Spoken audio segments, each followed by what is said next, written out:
Une grande apostasie est en cours. De faux enseignants, de faux prophètes, déformant la vérité de l'évangile, entraînant des multitudes dans l'erreur. Le véritable évangile ne promet pas une vie facile. Il exige le repentir. Il appelle à la sainteté. Et ceux qui resteront fermes jusqu'à la fin seront sauvés. Beaucoup accepteront la marque de la bête par peur, par pression, par commodité. Mais ceux qui connaissent la vérité, ceux qui vivent à la lumière de la parole, ne seront pas trompés. Comme le dit Jérémie 17, 7, 8, « Béni soit l'homme qui se confie en l'Éternel, et dont l'Éternel est l'espérance, car il sera comme un arbre planté près des eaux. Celui qui se confie en Dieu ne sera pas ébranlé. » Imaginez que nous soyons dans un futur pas si lointain. L'année est 2035. L'économie mondiale est en ruine. Les monnaies nationales ont échoué. Les cartes de crédit, de débit, les distributeurs automatiques, tout est devenu inutile. Les grandes puissances sont à genoux, Wall Street en plein effondrement et la population mondiale est désespérée pour une solution. C'est dans ce chaos qu'il apparaît. Un homme avec des solutions. Un homme avec des réponses. Un homme que beaucoup commencent à appeler sauveur. Il ne vient pas avec la force militaire, mais avec des mots doux. Il n'impose pas par la violence, mais séduit avec des promesses. Il fait appel à la logique, à la stabilité, à la paix. Il propose un plan simple, un système monétaire unique, numérique, mondial. Une puce implantée sous la peau, rapide, sûre, efficace. Avec cela, dit-il, aucun système ne sera plus vulnérable aux effondrements. Aucun citoyen ne sera exclu de l'économie. La paix sera restaurée. Mais la Bible a déjà prédit ce scénario avec clarté. Dans Apocalypse 13, 16, 17, il est écrit « Elle fit que tous, petits et grands, riches et pauvres, libres et esclaves, reçussent une marque sur leur main droite ou sur leur front et que personne ne put acheter ni vendre sans avoir la marque, le nom de la bête ou le nombre de son nom. » Ce n'est pas de la fiction. Ce n'est pas une théorie du complot. C'est la parole de Dieu, et il suffit de regarder le monde autour de nous pour voir que le terrain est déjà en train d'être préparé. Le plus effrayant n'est pas la puce en elle-même. Le plus dangereux, c'est ce qu'elle représente. Une soumission totale à un système anti-chrétien. C'est l'inversion des valeurs. C'est le culte de l'homme à la place de Dieu. C'est le remplacement de la foi par la dépendance technologique. La marque sera plus qu'un dispositif. Elle sera un symbole, un pacte, une alliance avec le système de la bête. Et beaucoup céderont. Beaucoup choisiront la voie la plus facile, parce que vivre sans cette marque sera presque impossible. Maintenant, imaginez ce scénario. Un chrétien fidèle qui refuse d'accepter la marque se rend à l'hôpital. Sa femme est malade, elle a besoin d'un traitement urgent. Mais on lui dit, nous ne pouvons pas la soigner. Votre système d'identification est bloqué. Il court à la banque, il doit retirer de l'argent, payer le loyer, nourrir ses enfants. Mais on lui répond, sans authentification numérique, votre compte est gelé. Il va au supermarché, la nourriture est là, mais il ne peut rien acheter. Le système ne le reconnaît pas, et ainsi, l'étau se resserre. Le système est conçu pour forcer la soumission. La question est, combien résisteront? Et ce scénario n'est pas aussi lointain qu'il y paraît.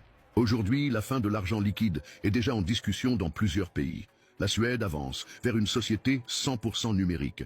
La Chine teste le yuan numérique et lie le crédit social au comportement des citoyens. L'Inde, avec ses campagnes de digitalisation économique, suit également cette voie. Et l'Occident? Eh bien, les banques centrales développent déjà les CBDC, des monnaies numériques émises directement par les gouvernements, avec un contrôle total sur chaque transaction. Chaque centime pourra être tracé, bloqué ou effacé si nécessaire. Et le plus ironique, c'est que tout cela sera présenté comme bon, comme une évolution, comme un progrès, comme une protection contre les fraudes. Mais derrière cette façade se trouve l'esprit de l'Antéchrist, un esprit de tromperie, de manipulation et d'oppression. C'est pourquoi Jésus a dit, dans Matthieu 24, 24, « Car il s'élèvera de faux Christs et de faux prophètes, et ils feront de grands signes et des prodiges, au point de séduire, s'il était possible, même les élus. » La tromperie sera si sophistiquée, si bien structurée, que même les croyants risquent de se perdre, s'ils ne sont pas ancrés dans la parole. De plus, Daniel 9, 27 parle de l'Antéchrist, concluant un traité de paix avec Israël. Un faux accord qui sera plus tard rompu. Il sera vu comme le grand résolveur des conflits mondiaux, et lorsqu'il aura gagné la confiance des nations, il révélera son vrai visage.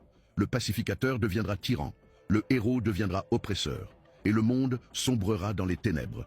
À ce moment-là, ceux qui refuseront de se prosterner devant l'image de la bête seront persécutés. Certains seront emprisonnés, d'autres tués. Mais tous devront choisir, adorer la bête ou rester fidèles à Jésus. Et ce choix aura un poids éternel. Apocalypse 14, 9, 10 avertit. Si quelqu'un adore la bête et son image, et reçoit une marque sur son front ou sur sa main, il boira lui aussi du vin de la fureur de Dieu, versé sans mélange dans la coupe de sa colère. C'est sérieux, c'est définitif. La marque ne sera pas seulement un choix technologique, ce sera un choix spirituel. Mais la bonne nouvelle, c'est que Dieu nous a avertis à l'avance. Il ne nous a pas laissés dans l'ignorance. Il a tout révélé à travers les Écritures. Il nous a donné des signes dans le ciel, sur la terre, parmi les nations. Il nous a montré les dangers, les tromperies, les défis. Et plus encore, il nous a promis d'être avec nous jusqu'à la fin. Luc 21-28 nous apporte cet espoir. Quand ces choses commenceront à arriver, regardez en haut et levez vos têtes, car votre rédemption est proche. C'est notre appel. Ce n'est pas le temps de la panique, c'est le temps d'un réveil spirituel. Le temps de revenir à Dieu avec toute la force de notre âme. Le temps de prêcher la vérité, d'avertir nos frères, de nous préparer pour la bataille finale. Et comment nous préparons-nous? Avec l'armure de Dieu, avec la foi, avec la prière, avec la sainteté, avec le repentir, avec la parole. Il n'y a pas de place pour un christianisme tiède en ce temps. Soit nous sommes entièrement à Christ, soit nous serons engloutis par le système. Ceux qui se confient dans le Seigneur seront comme un arbre planté près des eaux. Ils ne craindront ni la chaleur, ni la sécheresse. Leurs feuilles resteront vertes. Ils continueront à porter du fruit, même lorsque le monde autour d'eux sera en train de mourir. C'est la promesse de Jérémie 17, 7, 8. Un croyant qui se confie pleinement en Dieu n'est pas vulnérable. Il est protégé. Il est enraciné dans le rocher. Mais celui dont l'âme est partagée, qui se fie aux richesses, au gouvernement, aux politiciens, à la technologie, celui-là est comme une maison aux fenêtres grandes ouvertes. Vulnérable, exposé, fragile. Une cible facile pour l'esprit de l'Antéchrist. C'est pourquoi c'est le moment de choisir, de prendre position, de déclarer « Moi et ma maison, nous servirons le Seigneur ». Peu importe le prix, peu importe la persécution, peu importe la pénurie. Car ce qui est en jeu, ce n'est pas le confort dans cette vie, c'est l'éternité.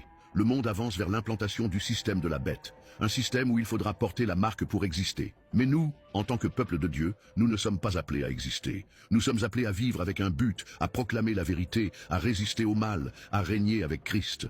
Le choix est devant nous, et l'heure est maintenant. Ne craignez pas, ne vacillez pas, ne vous inclinez pas. Le monde peut s'écrouler, les systèmes peuvent s'effondrer, mais le trône de Dieu demeure inébranlable. Jésus revient. Et quand il viendra, il ne cherchera ni célébrité, ni titre, ni richesse. Il viendra chercher les fidèles, ceux qui ont résisté, ceux qui sont restés debout, ceux qui ne se sont pas soumis à la marque de la bête. Levez les yeux, le roi est à la porte. Et ceux qui l'attendent avec amour seront accueillis dans la gloire. Que ce message vous réveille, que cette parole vous secoue, et que votre âme soit prête, car le temps n'est plus.